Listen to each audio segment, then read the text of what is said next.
Então, vamos lá. Velocidade de reações. Para a gente poder entender velocidade de reações, nós vamos primeiro entender como é que uma reação ocorre. Tá certo? Quais são as condições para que uma reação ocorra? Ó, condições para ocorrer uma reação.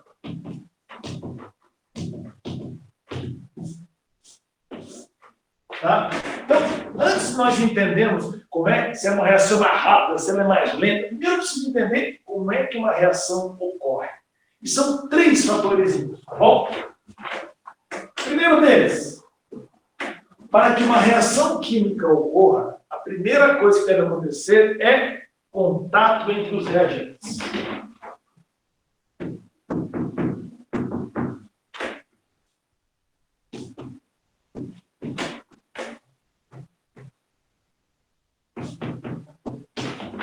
O que significa isso? Não adianta nada eu ter um frasco com ácido clorídrico ou um frasco com soda cáustica, hidróxido de sódio, tá bom? Adianta um em cada frasco? Se eu não misturar os dois, se eu não colocar os dois em contato, jamais eu vou ter reação. Então, primeira coisa, você precisa colocar reagentes em contato. Bacana? Segundo, afinidade química.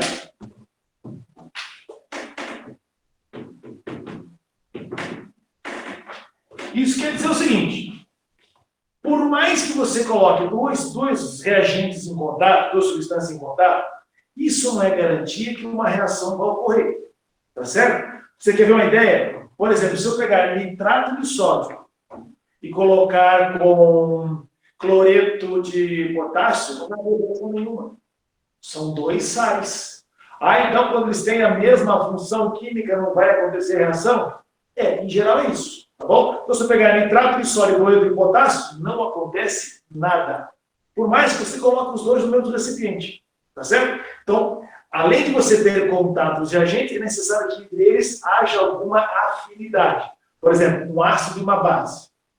Certo? Um hidróxido de sódio com um ácido clorídrico, um hidróxido de amônio com ácido nítrico. Aí sim você vai ter reação química. Um sal com um ácido, um sal com uma base, um óxido com um sal, com um ácido. Aí você vai ter reação química. Então é necessário que entre eles exista alguma afinidade. Tá bom? Tá vendo? E a terceira condição é que, depois que há o contato, depois que existe, você confere que existe afinidade, precisamos de colisões efetivas. Vamos falar o que é isso.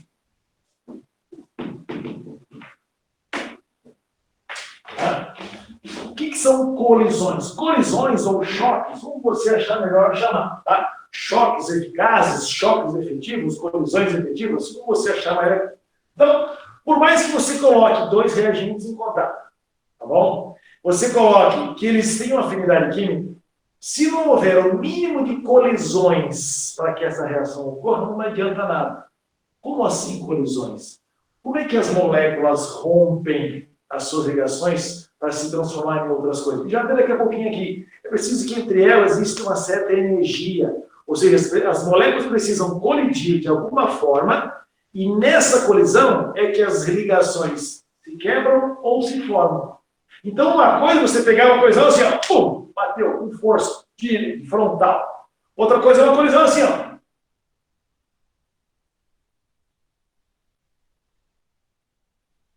Demorar uma vida para acontecer, né? Aí quando bater, só encostou.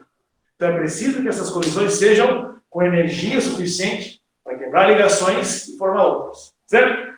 Por isso que eu coloquei essas 3 palavras em cores diferentes. Então, para que haja uma reação química, condições, contato, afinidade e colisões efetivas. Vamos fazer você não esquecer isso nunca mais? Imagine o seguinte, isso aqui é como você ir numa balada. Já pensou? Chega na balada, o que os caras fazem na balada? Pega um copinho de alguma coisa lá e fica lá, a noite inteira. Chega às 10 da noite, sai lá 5 da manhã, passa a noite inteira assim, ó. Aí o dia seguinte fica falando, nossa, a festa estava boa demais. Nossa, boa demais da conta. Mineiro pode estar boa demais da conta, a festa passou a noite inteira assim, ó. Não sei o lugar. Mas tudo bem, tá? Você está lá na festa, na balada, ele ou ela, né? Aí vem, pá, olha alguém. A primeira coisa que acontece entre essas duas pessoas é um contato visual. Eu vou lá, me segura, eu vou lá. Depois que o contato acontece, o pessoal fala, vai lá, aí vai. Aí começa o bate-papo, né? Ele com ela, né? Bate-papo.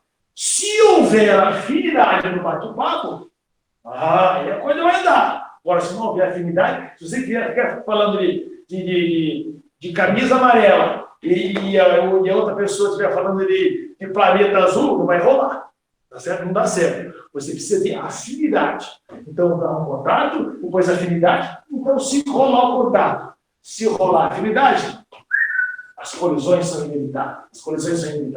Né? Então, lembra sempre: contato, afinidade e colisões efetivas. Tá bom? Vamos adiante. Tudo bem. Como é que essas reações ocorrem? Então, veja só. Eu vou desenhar aqui genericamente uma reação química, tá?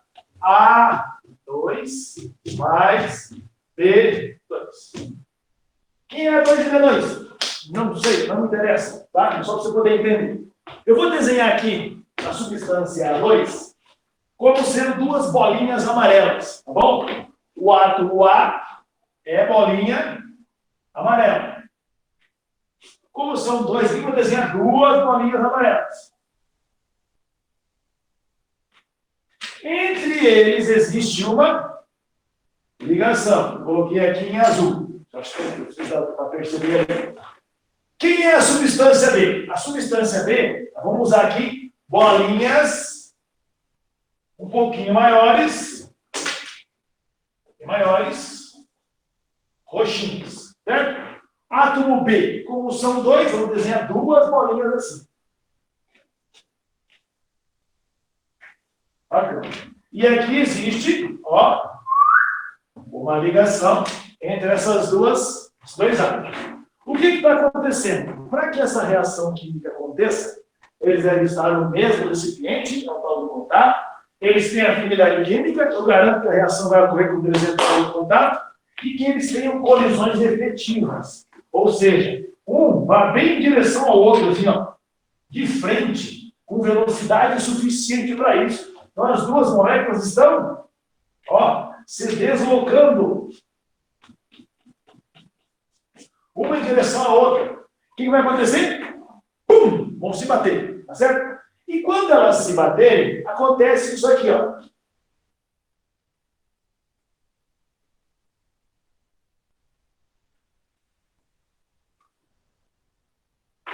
Vou desenhar aqui, aguenta aí.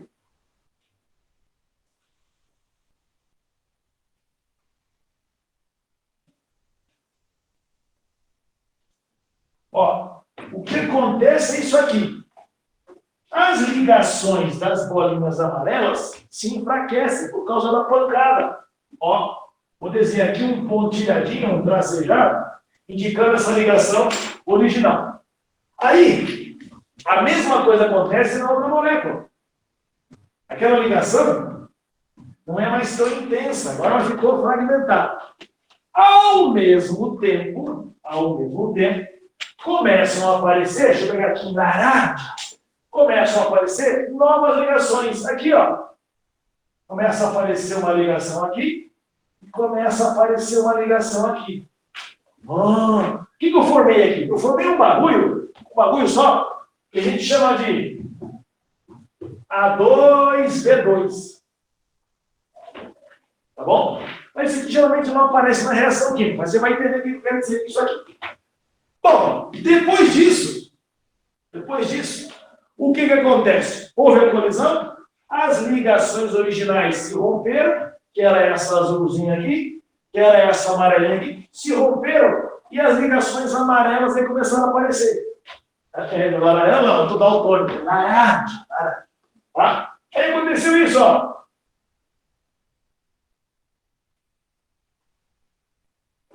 Agora eu tenho um agrupamento de uma bolinha amarela e uma bolinha lilás. Uma amarela e uma lilás. Tá? Aí, ó. Bolinha amarela e bolinha lilás. Aí aqui a ligação, ó. Aquele laranja que eu falei, a ligação e a ligação. E agora? O que está acontecendo aqui? Eu tenho duas moléculas formadas por um átomo A e um átomo B. Olha a reação química acontecendo aí. Então, isso aqui, senhoras e senhores, amados e amadas, são os meus reagentes. Esses aqui são os meus produtos. Então, uma reação química, ela parece assim para nós, ó. Reagentes resultando em produto. Então, aqui a gente representa através de uma equação química. Reação química é um fenômeno. Equação química é como eu represento. Tá bom? Agora é o seguinte. Pois é, mas esse barulho aqui no meio que você não colocou nada. Isso aqui chama-se complexo ativado. Complexo ativado.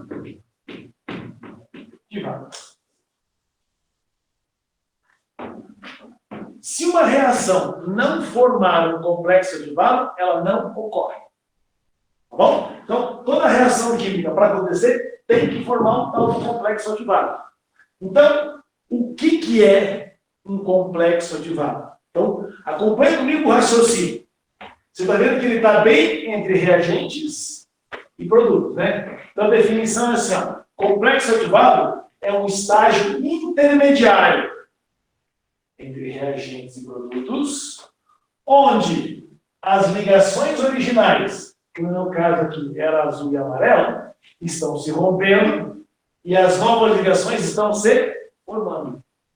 Tá? Vamos de novo, vamos de novo. O que é complexo ativado? É um estágio intermediário entre reagentes e produtos, onde as ligações originais estão se quebrando e novas ligações estão se formando. Certo? Importante. Esse aqui tem uma certa energia, entalpia, que a gente já falou. Esse aqui também tem uma certa entalpia. Quando eu junto os dois, dá uma entalpia lá em cima. Tá certo? Porque a energia você pode somar. A energia é uma grandeza escalar, não é vetorial. E você simplesmente soma. Então, se você tem 10 de energia desse e 20 de energia desse, quando soma, você dá 30. Então, isso aqui é a soma das energias dos outros. Eu posso complementar o conceito. Complexo ativado é um estágio intermediário entre reagentes e produtos, onde as ligações originais estão se rompendo, as novas ligações estão se formando e possuem mais energia que o restante das substâncias envolvidas. Ok? Então, isso aqui, ó, toda reação química, para acontecer, tem que atingir. Se a reação não atingir isso aqui, ela não ocorre. Bacana? Ok? Tá. Aí, a gente vai agora entender como é que funciona a tal da velocidade da reação. Agora que a gente já sabe quais são as condições para a reação ocorrer. Agora que a gente já sabe como é que uma reação ocorre. Isso aqui é geral, tá? A reação química é assim. Não é só a reação do A com B, pode ser C com B, HCl, PNOH, qualquer substância química. Tá certo? Depois que a gente conhece, então, condições e como a reação ocorre, estamos falando da velocidade das reações. Velocidade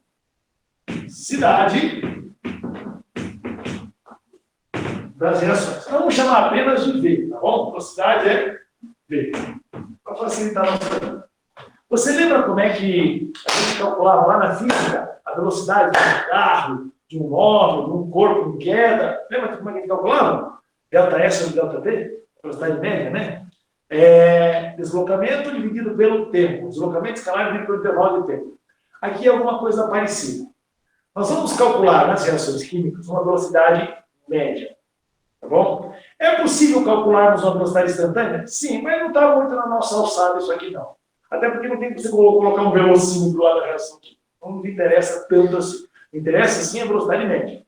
Certo? Como é que a gente calcula a velocidade média? Então, veja só. A velocidade média de uma reação, lembra da física? É a ΔS sobre ΔT. Lá na física. Aguenta aí. Nós estamos falando de química. O que nós vamos ter aqui, então? Eu vou trocar a letrinha S pela letrinha Q de queijo. Certo? Pela letra Q de queijo. E eu vou complementar assim, ó. Módulo. Opa! Aqui nós temos a expressão para calcular a velocidade de uma reação. Ou seja, uma variação nas quantidades. Essa letra aqui significa quantidade. Uma variação na quantidade num certo intervalo de tempo. Quando eu falo quantidade, gente, você pode falar em massa, você pode falar em concentração. Então, nada me impede de eu ter gramas por minuto. Ou então, concentração, né? Mols por litro por segundo. Tá? Então, eu preciso de uma certa quantidade. Agora, essa quantidade pode ser número de mols, pode ser concentração, pode ser massa. Vamos colocar aqui embaixo? Então, quantidade. Massa, número de mols, concentração, tá?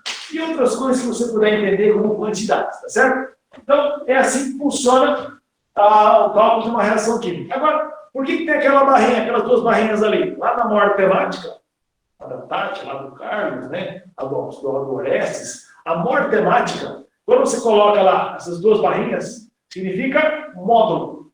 E o que é módulo?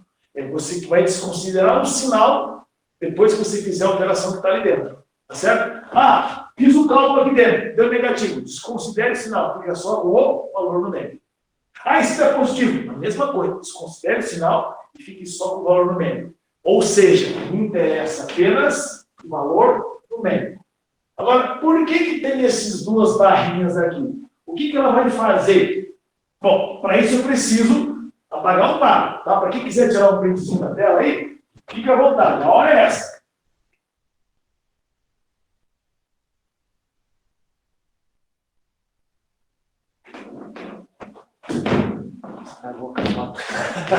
Agora acabei com a foto, né? Vamos lá, vamos apagar aqui. Vamos continuar. Quem teve que bater a foto aí quando eu estava passando, se lascou. Vou deixar esse aqui por enquanto, porque ficou bonitinho isso aqui, tá? Vamos lá. Veja só. Por que, então? Por que, professor, que tem essa barrinha? Veja só. Reagente ou reagentes e produtos.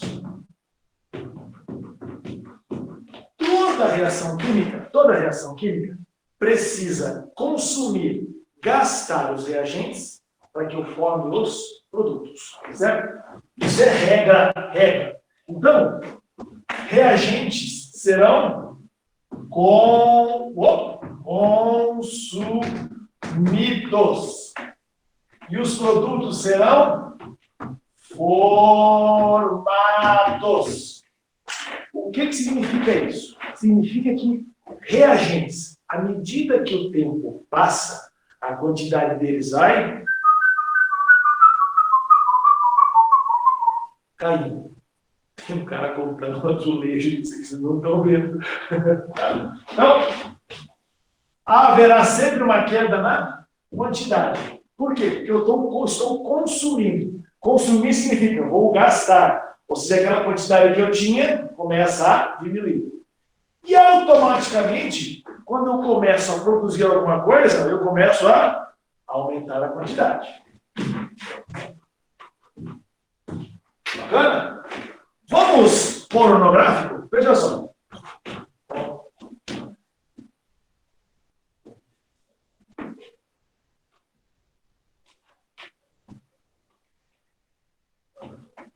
supor que temos um gráfico genérico aqui, tá? Um gráfico bem simples. Tá?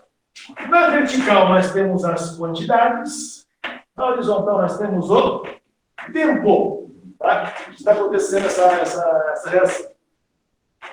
Vamos falar de reagente, tá bom? Eu vou representar o reagente pelo X azul, tá bom? À medida que o tempo está passando, a quantidade está diminuindo. Então, a representação de reagentes é alguma coisa parecida com isso, ó. Certo? Então, esses aqui são os meus reagentes. Então, é uma curva decrescente. Tá bom? Então, quando você consome reagentes, a representação gráfica disso é uma curva decrescente. Bom? E os produtos? Vou representar em laranja. Isso aqui é laranja, não é amarelo, como eu falei agora há pouco. Vou aumentar as quantidades. Ou seja, à medida que o tempo passa, a quantidade está aumentando. Eu vou representar alguma coisa assim, ó. Partindo do zero. Supõe-se que você não tem produto nenhum. Vamos começar a produzir, tá? Vai fazer isso, ó. Alguma coisa parecida com isso aqui.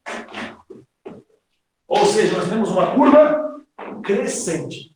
Então, reagentes são curvas decrescentes, ou seja, que representam uma queda na quantidade à medida que o tempo passa, e os produtos uma curva crescente, ou seja, um aumento nas quantidades à medida que o tempo passa.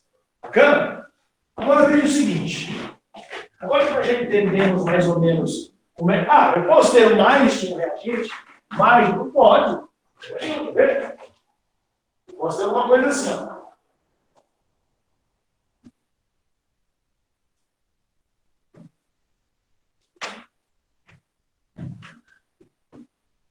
Eu posso ter, por exemplo, uma situação como essa.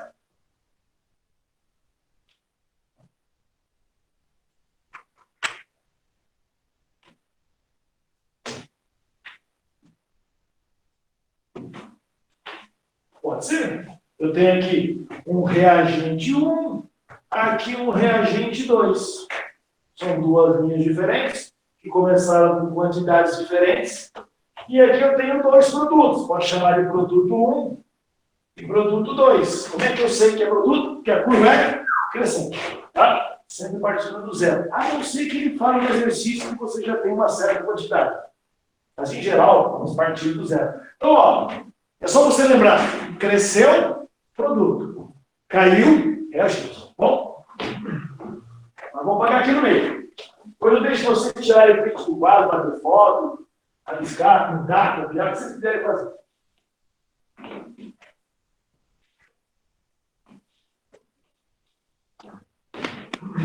Vou fazer um gráfico bem grandão agora, tá?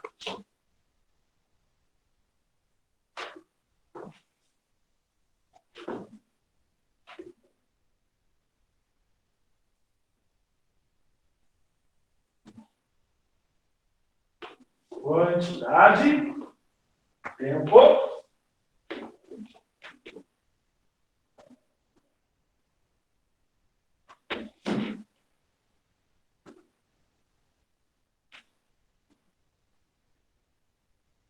Eu vou dividir isso aqui em 1, 2, 3 partes. Bom, digamos que aqui eu tenho 0, aqui eu tenho 2, aqui eu tenho 4, aqui eu tenho 6. Tempo em minutos. Bom, vamos supor aqui que eu tenho 100. Aqui eu tenho 3, 6, 9, 12. 3, aqui eu tenho 50. Aqui eu tenho 75. Aqui eu tenho 25. E ali eu tenho... Vamos só fazer um supositório, tá bom? Ó.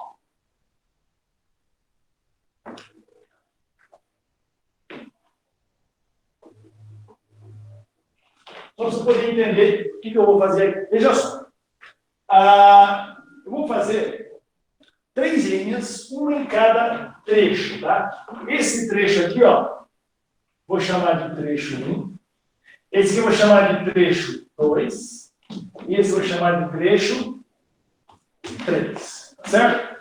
E vou apresentar um gráfico qualquer de um reagente. Mas poderia ser produto também, tá? Vamos fazer assim.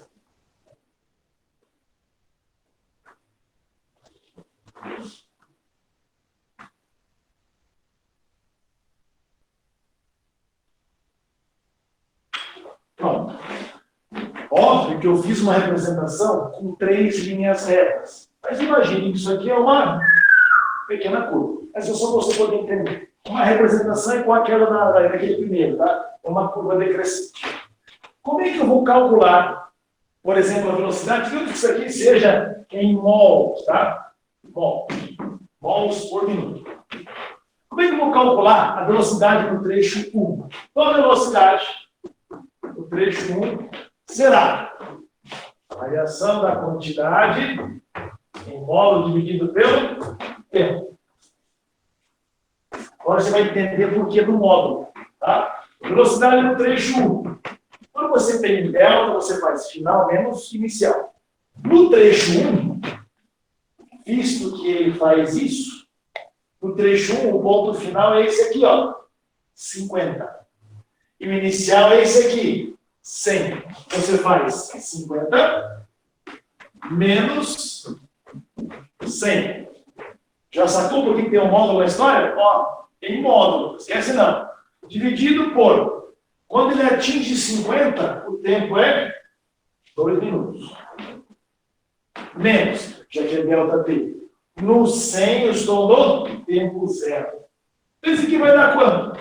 50 menos 100 dá menos 50, dividido por 2.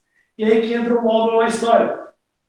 Resolvi a operação, tira o sinal. Então, quer dizer que isso aqui vai ser só 50 dividido por 2, ou seja, 25 mols por minuto. Então, quer dizer que no trecho 1, estão sendo consumidos 25 mols a cada minuto. Bacana? Vamos ver o trecho 2. Vou fazer uma outra cor aqui, ó.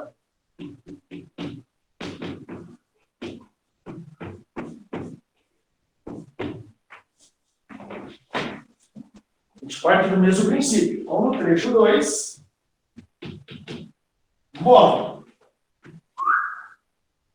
No trecho 2, ele começa aqui e termina aqui. Está vindo para cá assim, ó.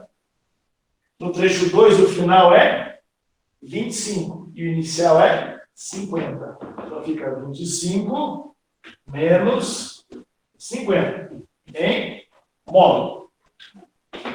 No 25, nós estamos no tempo 4. No 50, nós estamos no tempo 2. 4 menos 2. Isso aqui vai ficar menos 25 em módulo dividido por 2. O módulo tira o sinal. 25 por 2 vai dar 12,5 mols por minuto. Bacana? E o terceiro? No terceiro trecho, de novo, né? Variação na quantidade dividido pelo tempo. Vamos fazer a mesma coisa. Então, no tempo 3, eu tentei fazer isso aqui, gente, ó. Mais ou menos a metade, tá? Vamos supor que aqui seja 12, tá bom? Vamos supor, 12, tá? Então, nós temos, lá no trecho finalzinho, né?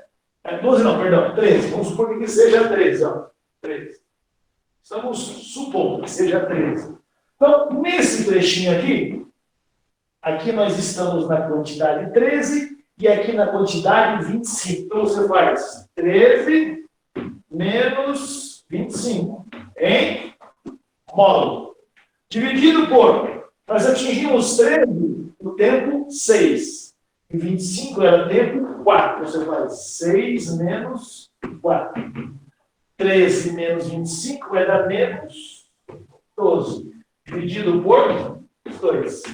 Módulo ali em cima, 12 por 2 vai dar 6 mols por minuto.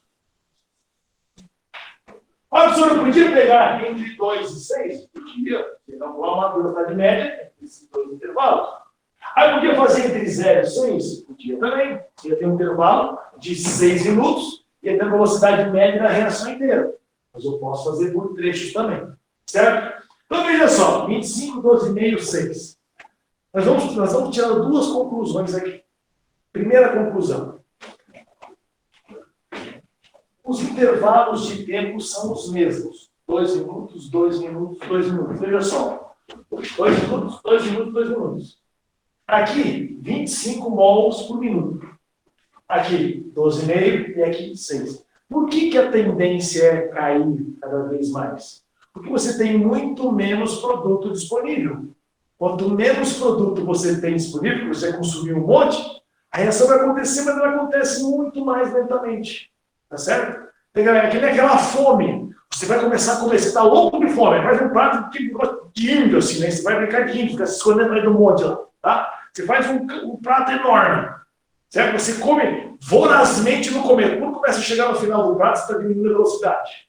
Você começa a diminuir cada vez mais a velocidade, por quê? Já comeu, já está empanturrado, certo? Aquele restinho lá vai complicado de comer, tá certo? Então, ó, primeira constatação, à medida que o tempo passa, tem muito menos reagente disponível, automaticamente a reação vai diminuir a velocidade. Segunda constatação, que eu quero que você preste muita atenção nisso. Veja só. Olhe a inclinação de cada reta. Essa reta tem essa inclinação aqui. Você concorda comigo que essa inclinação é maior do que essa? Uma está assim, a outra está assim. Essa é mais inclinada do que essa.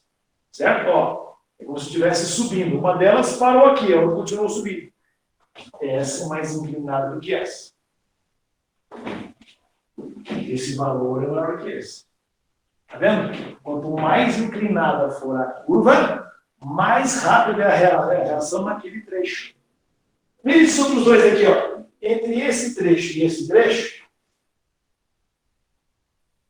você concorda comigo que isso aqui é mais inclinado do que isso aqui? Um está assim, o outro está um pouquinho mais inclinado. Quanto mais inclinado for, maior a velocidade. Então, quer dizer que só olhando aqui, eu sei que esse trecho, a velocidade é maior que esse, porque ele está mais inclinado. De fato, 12,5 e 6. Bacana? Se nós tivéssemos o produto, o cálculo seria o mesmo. A diferença é que você inverter esses valores. Então, para que tem um módulo na história? Por conta dos reagentes. Tá? Então, você calcula aqui, desse jeito, a velocidade de consumo de um reagente. De um único reagente na reação. Certo? Mas eu posso falar de cada um deles? Pode. Eu vou falar sobre isso aí também. Bacana? Ok? Perguntas? Tem aqui para perguntar e tem aqui para tirar o print da tela também. Hoje está colorido. Bacana. Amarelo, lilás. Vamos lá, vamos adiante. Se tiver pergunta aí, é só mandar.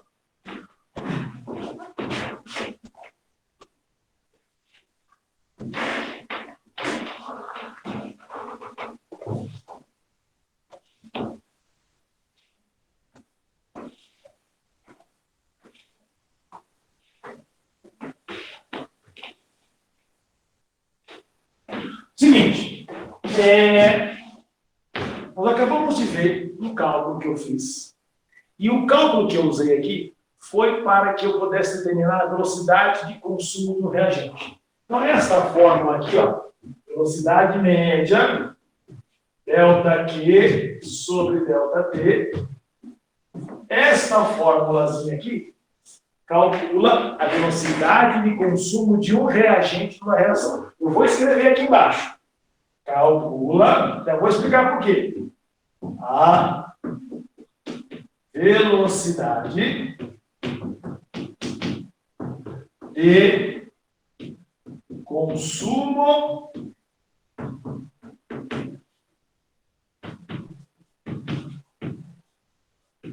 de um reagente ou da formação de um produto, nada mesmo.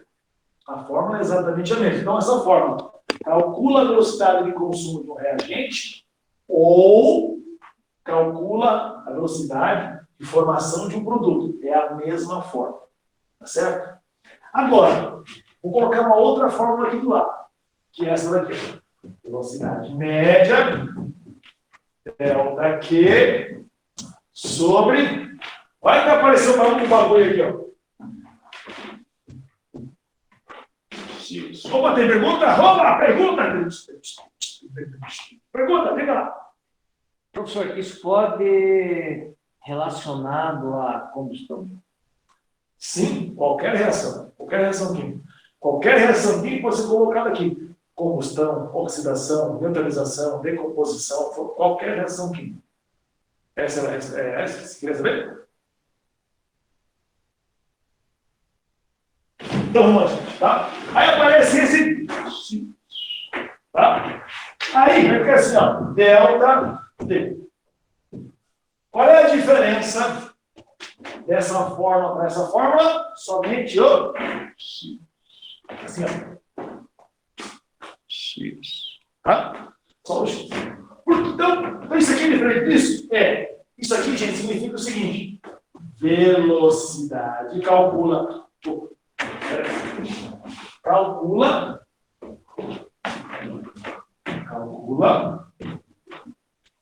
a velocidade da reação. Opa! Lá eu calculo a velocidade de consumo de informação de um determinado produto, ou de um reagente, né? E aqui eu calculo a velocidade da reação. O que é esse X? Esse X é o coeficiente da substância na reação. Coeficiente.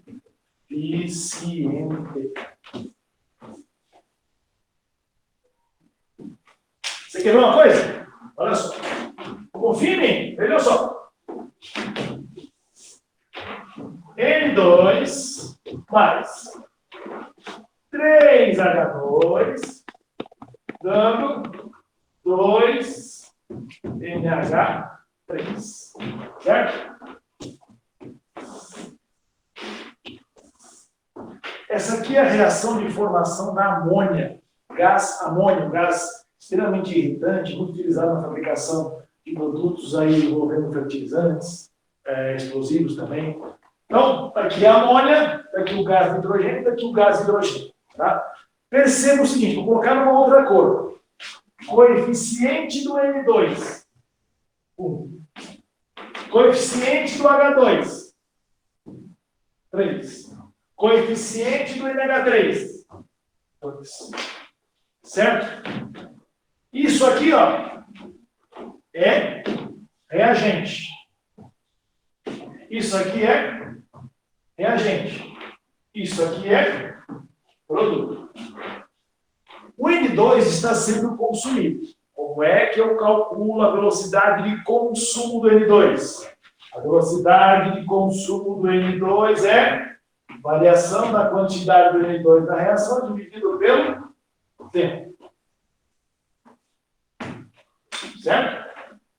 Como é que eu calculo a velocidade de consumo do H2? Então, o reagente H2 fica. Velocidade de consumo do H2 é igual a delta Q sobre delta T. Pode ser diferente? Pode. Quando os números aqui não são iguais, as velocidades de consumo são diferentes. Tá? E aqui, ó, esse produto. Como é que eu calculo a velocidade de formação desse produto? Velocidade do NH3 é igual a delta Q sobre delta T.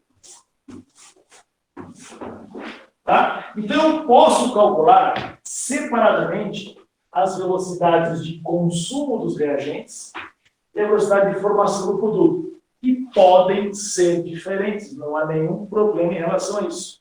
Quando você se separar com coeficientes diferentes, eu vou ter velocidades diferentes para cada um deles. Agora, vamos pensar no global, na reação, certo? A reação em si, ela pode ter 3 velocidades diferentes? Não. Ela só pode ter uma velocidade. Uma coisa, então, eu vou falar das substâncias que estão participando. Certo? Outra coisa, eu vou falar da reação como um todo. Então, aqui eu estou dizendo, eu posso calcular a velocidade de consumo do N2, a velocidade de consumo do H2 e a informação de NH3, que podem ser diferentes. Agora, eu quero calcular a velocidade da reação. Aí você vai ter que usar essa expressão, que vai ficar desse jeito aqui, ó. Velocidade, né, em relação a N2, seria ΔQ dividido por... Qual é o coeficiente que vai aqui? O coeficiente é 1. Se eu quiser calcular a velocidade da reação pelo H2, a velocidade, levando em conta o H2, seria ΔQ dividido por ΔT, mas como eu quero a reação, eu vou usar o número 3, ó, coeficiente. Aí eu não quero usar ele, vou usar gente, quero usar produto. A velocidade da reação, levando em conta a amônia, que é produto, seria ΔQ sobre ΔT. Número que vai aqui, coeficiente 2. O que eu quero dizer com isso? Quando você fizer esse cálculo aqui, ele tem que dar exatamente igual a esse cálculo aqui, e exatamente igual a esse cálculo aqui. Por quê? Eu estou calculando a velocidade da reação. A reação só pode ter uma velocidade para o mesmo intervalo de tempo. Certo? Estou analisando o mesmo intervalo de tempo, os mesmos parâmetros. Tá? Então, eu só posso ter uma velocidade para a reação. Repito, eu posso ter velocidades diferentes quando eu falo de cada substância, eu posso fazer esse cálculo, mas a reação é uma só. Então, por isso que entram aqui os coeficientes. E é importante você saber balancear equações. É importante você balancear. Ok? Adelante! Vamos lá. Agora que a gente está falando aí vamos voltar lá naquela história que eu contei para vocês agora há pouco, do complexo ativado. Tem uma outra história que a gente contar do que é importante, tá? Veja só. Como é que é essa história do complexo ativado? Ó, aquele estágio intermediário entre reagentes e produtos, onde as ligações originais estão se quebrando, as ligações novas estão se formando, e esse estágio tem muito mais energia que os outros dois estágios. Bom, então veja só, vamos colocar isso graficamente. Veja só.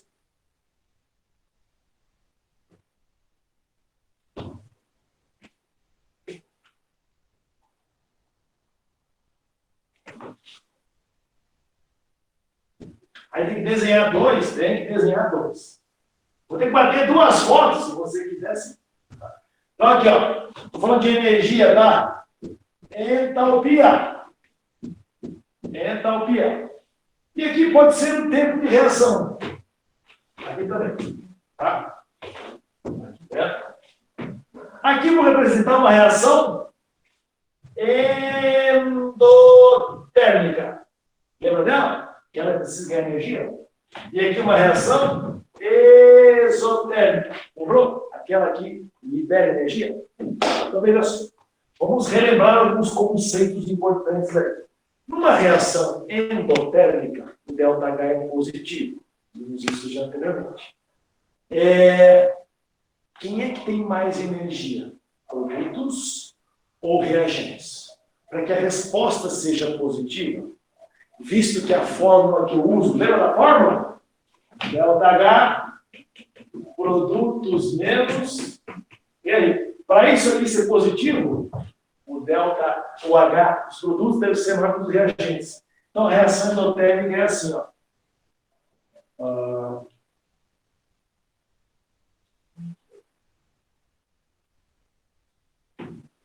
Aqui estão os meus reagentes e aqui estão os meus produtos.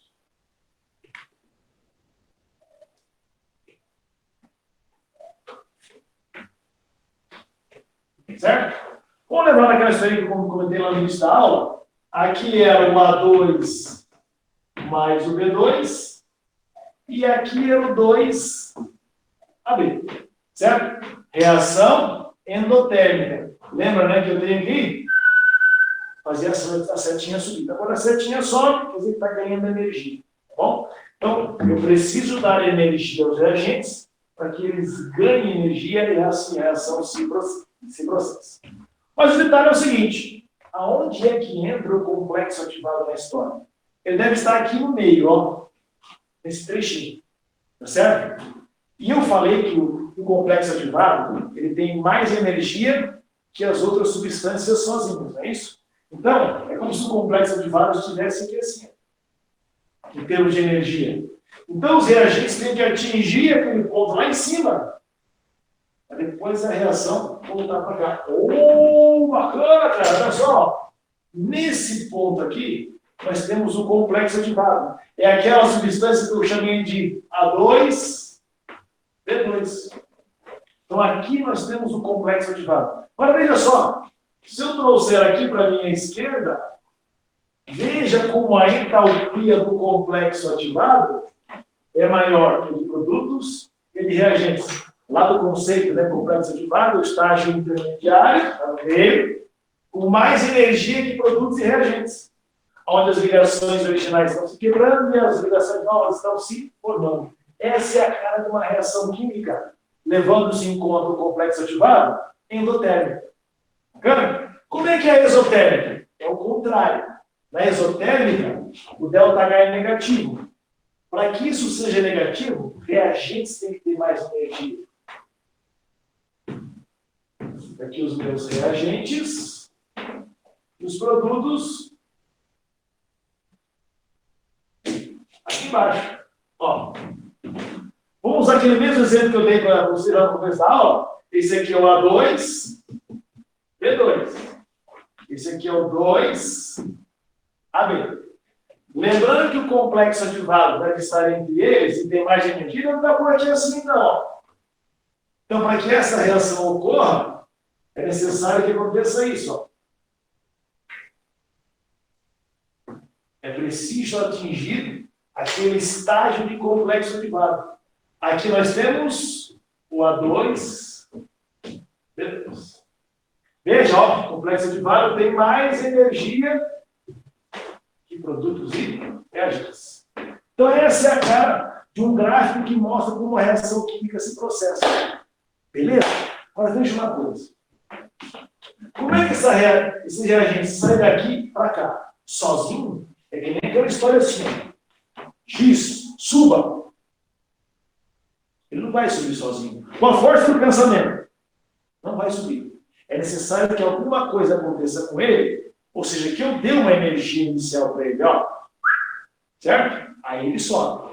A mesma coisa acontece aqui. Não tem como os reagentes atingirem esse estágio sem receber alguma coisa. Precisam receber. Não precisa nem ser uma ajuda externa. Pode ser a própria reação em si. Lembra que eu falei de colisões efetivas? A própria reação gera energia suficiente para atingir esse estágio aqui. E aí, deixa eu pegar o giz de uma outra cor aqui.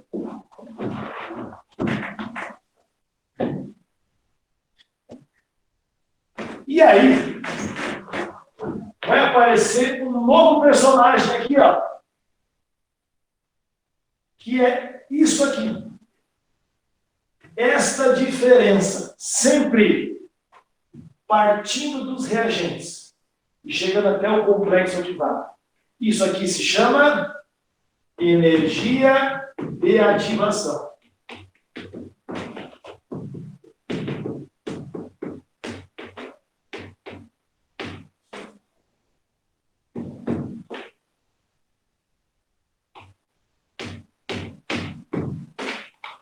Ativar, no caso aqui, é ligar, iniciar, dar um pontapé inicial. Então, a energia de ativação é a energia que vai fazer a reação acontecer. Então, essa reação só acontece se os reagentes tiverem energia suficiente para chegar até esse ponto. Essa energia de ativação pode ser uma ajuda externa ou pode ser característico da própria reação, por conta das colisões que nós temos. Tá bom? Uma coisa é você reagir a um ácido concentrado, outra coisa é você reagir a um ácido mais diluído. Tá certo? No ácido mais concentrado, você tem mais colisões. Você garante essa energia muito mais facilmente. Tá? A mesma coisa lá de cá. Como é que os reagentes atingem esse ponto aqui? Recebendo essa energia. Então, daqui, ó, até ali, nós temos a energia de ativação também. Agora eu só abreviei, vou escrever energia de ativação tudo em novo. Ah, professor, mas não é até a parte de baixo? A energia de ativação é medida a partir dos reagentes. Não esqueça disso. Não é na parte mais baixa, não. É sempre a partir dos reagentes. Os reagentes até o complexo ativado. Reagentes até complexo ativado. Vamos tirar uma conclusão desses dois gráficos aqui? Em relação à reação endotérmica e exotérmica. Claro que isso é uma coisa muito particular de cada reação. Mas olhando assim, qual dessas duas reações, qual dessas duas reações teria mais probabilidade de acontecer? Ou qual é aquela que aconteceria mais facilmente? A endotérmica ou a exotérmica? Responda para você aí. 1, 2, diz meu filho, 1, 2, 3. A reação mais fácil de acontecer é a reação exotérmica. Por quê? Porque eu preciso de menos energia. Olha quanta energia eu preciso aqui, quanta energia eu preciso aqui. Então, nesse meu desenho, qual das duas é mais fácil de acontecer, ou seria, entre aspas, mais espontânea? A exotérmica. Porque eu preciso de menos energia para a reação iniciar. Menor energia de ativação. Então, a energia de ativação é aquilo que te dá uma ideia de quanto você precisa dar para a reação para ela começar a acontecer.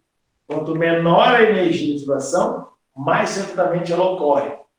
Guarda essa frase. Quanto menor a energia de ativação, mais rapidamente ela ocorre. Guarda essa frase. Quanto menor a energia de ativação, mais rapidamente ela ocorre. Guarda essa frase. Quanto menor a energia de ativação, mais rapidamente ela ocorre. Já vou explicar por quê. Tá bom? Bacana? Então, ó. Energia de ativação. E o detalhe, tá? Você mede daqui para cá a entalpia da reação. Variação de entalpia. A mesma coisa acontece aqui. Certo? Então, nós vimos. Então, tem que você tirar um print do quadro aí, ó, quando eu vou falando aqui para você em off. Tá? Então, nós vimos como calcular a velocidade da reação, condições para que uma reação ocorra. Vimos os gráficos referentes a consumo de reagentes e formação de produtos. Vimos como calcular a velocidade de consumo de um reagente da reação. Falamos de energia de ativação, falamos de complexo ativado, falamos de um monte de coisa. Tá? Então, nós já temos um bom conhecimento, ou relembramos bastante coisa de velocidade de reações. Nós estamos falando de cinética química. A cinética química é a parte da química que se preocupa com as reações em si, como elas acontecem. Basicamente relacionada à velocidade de uma reação. Então, nós estamos falando de cinética química. Bacana? Posso apagar?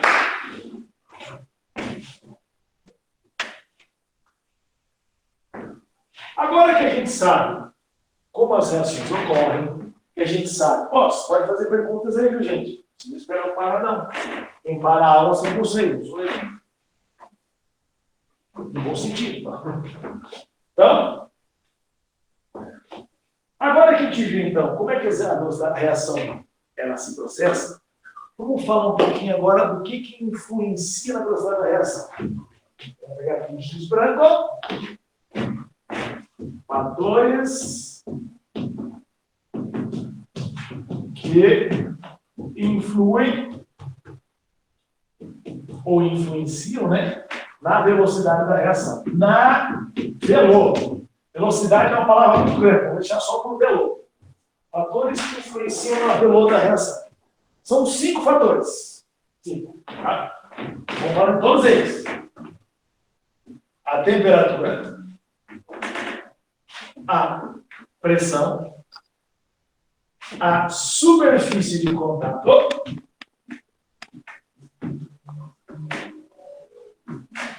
a quantidade de reagentes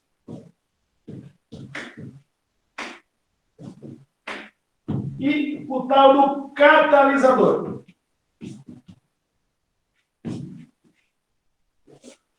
Então, nós temos 5 fatores que podem influenciar. Já falar de cada um deles, tá bom?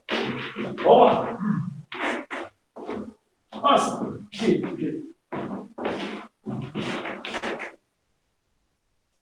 como é que a temperatura influencia na reação? Veja só.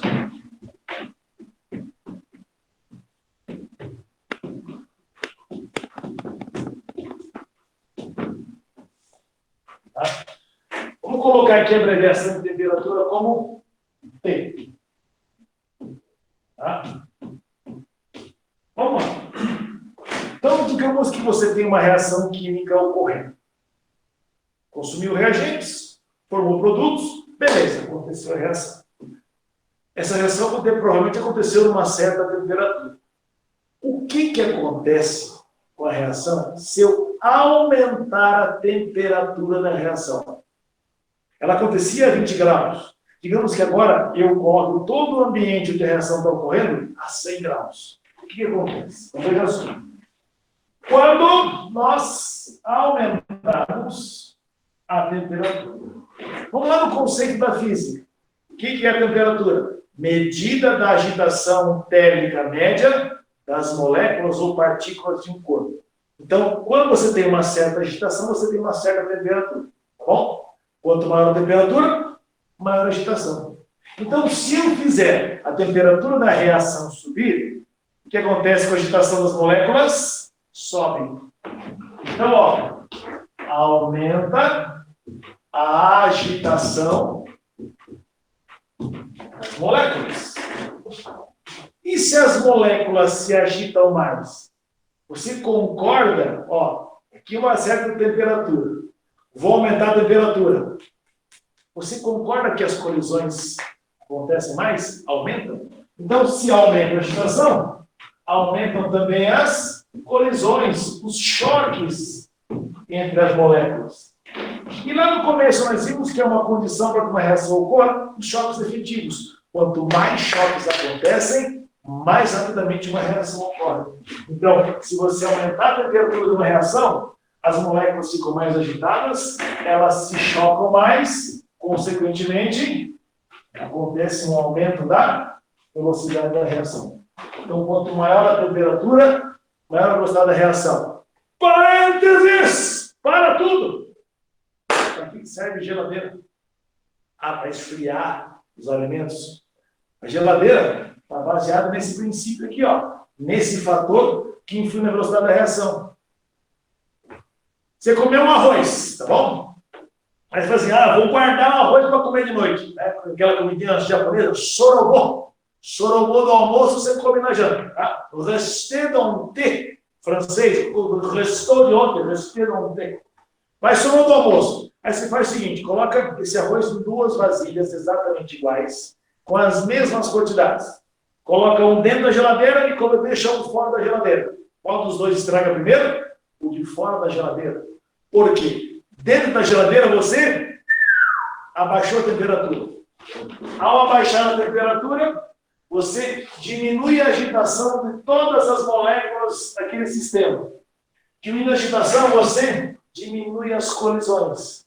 Diminuindo as colisões, a velocidade da reação, das reações, diminui. Que reações? De decomposição do alimento.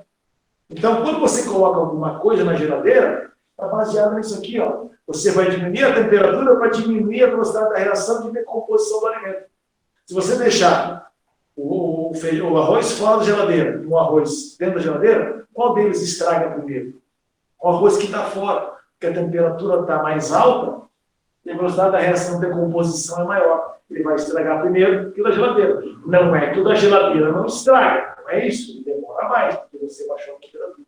Esse é o princípio da geladeira. Certo? Bacana? Então, ó, aumentou a temperatura, aumenta a velocidade. Diminuiu a temperatura, diminui a velocidade. Pressão. Vou colocar aqui pressão em amarelo.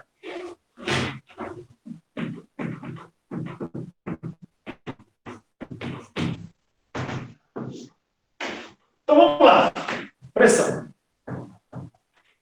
Certo? Em todo lugar existe pressão. Nós aqui no colégio temos uma pressão já faz um mês.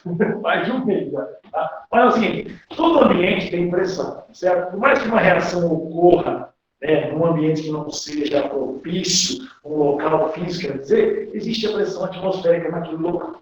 Então, todas as reações químicas acontecem com uma determinada pressão. Certo?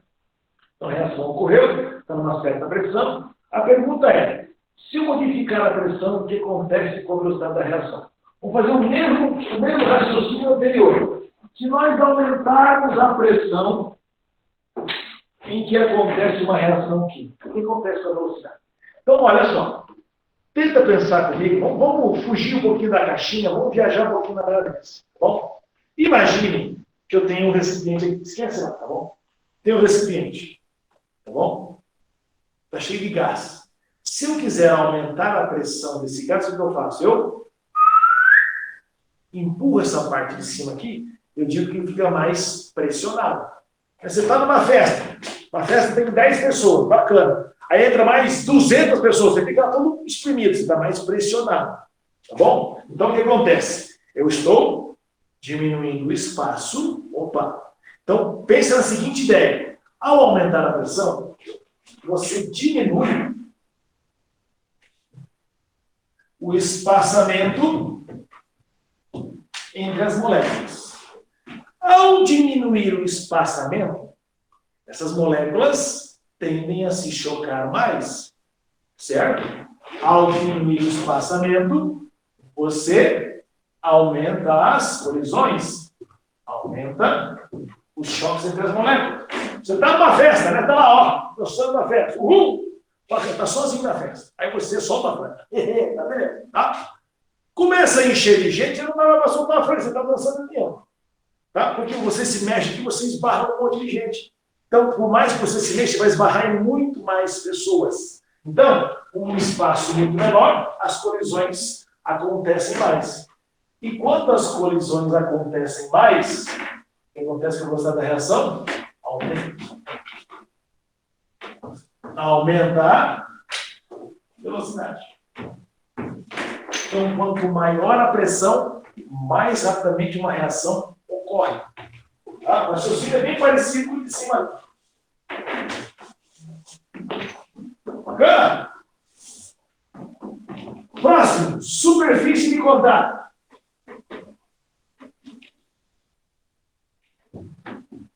Vou botar aqui agora em lá. Superfície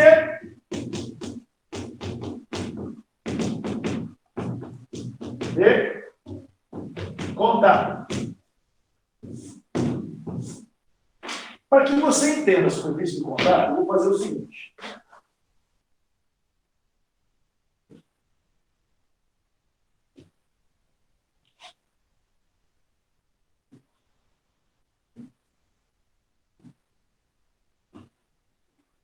Vamos supor que isso seja uma chapa metálica, tá certo? Uma chapa metálica. Ela está inteira. Só desenhei essa curva aqui no meio, só para poder se orientar. Mas ela está inteira. Tá bom? Digamos que eu deixe essa chapa de metal, a chapa de ferro, exposta ao meio ambiente. Úmida, o ar, ela vai enferrujar. Vai. Vamos fazer assim. Vamos desenhar algumas setinhas para dizer assim, ó. Então, o ar ambiente úmido vai atacar essa placa aqui, vai atacar essa placa aqui, vai atacar essa placa aqui, aqui e aqui. Tá? Claro, ela ataca em todos os lugares. Então, eu vou chamar isso aqui de pedacinho 1, pedacinho 2, pedacinho 3, pedacinho 4. Então, vai demorar um certo tempo até que essa placa inteira enferruje. Ela vai começar a enferrujar pelas bordinhas aqui até chegar no meio. Bom, eu vou dividir essa placa em 4. Tá? Eu vou dividir ela vai ficar assim. Viu, Leonardo?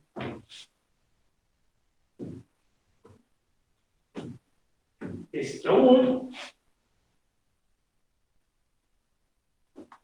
Esse aqui é o 2. Esse aqui é o 3.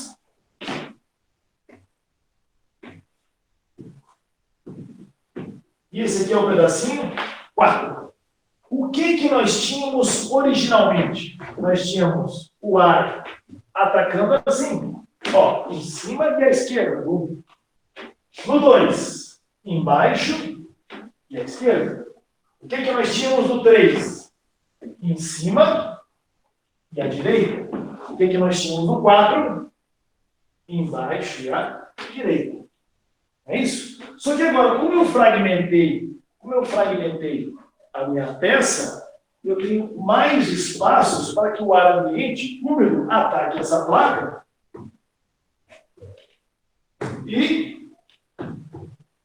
acelere o processo de enferrujamento. Pega a placa de ferro. Então, o que aconteceu? Eu dobrei a superfície de contato. Antes eu tinha 1, 2, 3, 4, 5, 6, 7, 8 tracinhos. Quantos eu tenho agora? 1, 2, 3, 4. Desses 4, 16. Eu dobrei a área de contato. Eu dobrei a superfície que está exposta ao ar. Então, eu aumentei a superfície de contato. Sempre que você aumenta a superfície de contato, a reação fica mais rápida.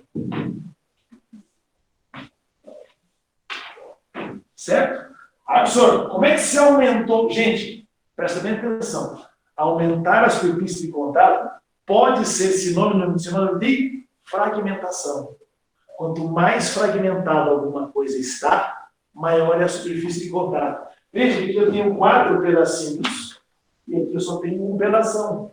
4 pedacinhos tem uma área de contato muito maior do que um pedação. Então, quando se fala aumentar a superfície de contato, entenda mais fragmentado. Tá certo? É por isso, por exemplo, que você estou com dor de cabeça. Vou tomar um remédio, um paracetamol da vida. Uma coisa é você tomar aquela bisnagola do paracetamol 750. Certo? Hora, 10 minutos ele faz efeito.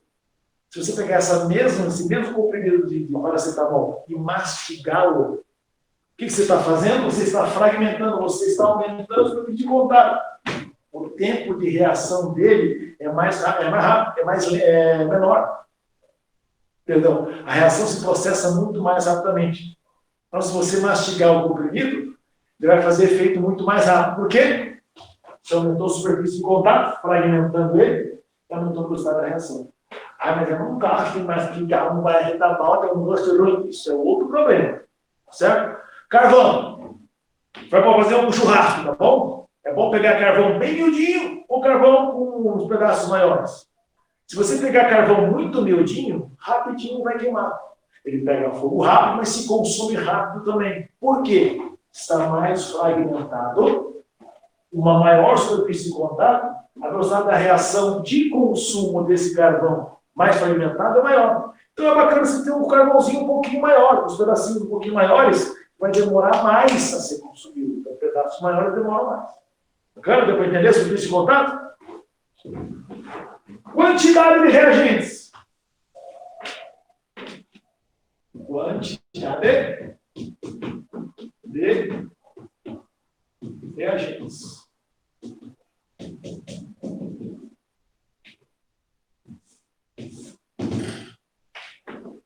Eu vou simplificar para vocês, vou colocar assim. Quanto maior for a quantidade de reagentes, maior é a velocidade da reação. Como é que eu posso explicar isso aí? Dois exemplos. De novo, comprimido e carvão, tá bom? Você está com dor de cabeça, tá? Eu vou tomar um paracetamol. Bacana. E se você tomar 2? Se você tomar 2, você está aumentando a quantidade do reagente, do princípio ativo. Ele vai fazer efeito muito mais rápido, porque as velocidades aumentam. Então, se você tomar um comprimido para dor de cabeça, se você tomar 2, é bem provável que a dor de cabeça passe mais rapidamente. Tomar 3, 4, 5 já é outro problema, tá bom? Vamos entrar nessa história aí. Tá? Outro exemplo. O carvão. Está lá o carvãozinho pegando lá, um pouquinho meia boca. Aí você pega uma tampa de panela, vou dar uma avivada nesse fogo. Pega uma tampa de panela e ó, e o fogo. Por que o fogo faz isso? Porque você está colocando mais reagente, mais oxigênio. Você coloca mais oxigênio na reação, rapidamente você consome aquele carvão. Então, se você ficar abanando ali, ou pegar um secador de cabelo, ó, rapidinho, ar quente, muito mais oxigênio sendo jogado ali, o fogo vai fazer assim, ó. Tá bom? Aí você vai consumir muito mais o carvão. Então, quanto mais reagente você tiver, lembra da história do comprimido, lembra da história do oxigênio, do carvão, quanto mais reagente você tiver, mais rapidamente uma reação se processa. Tá bom?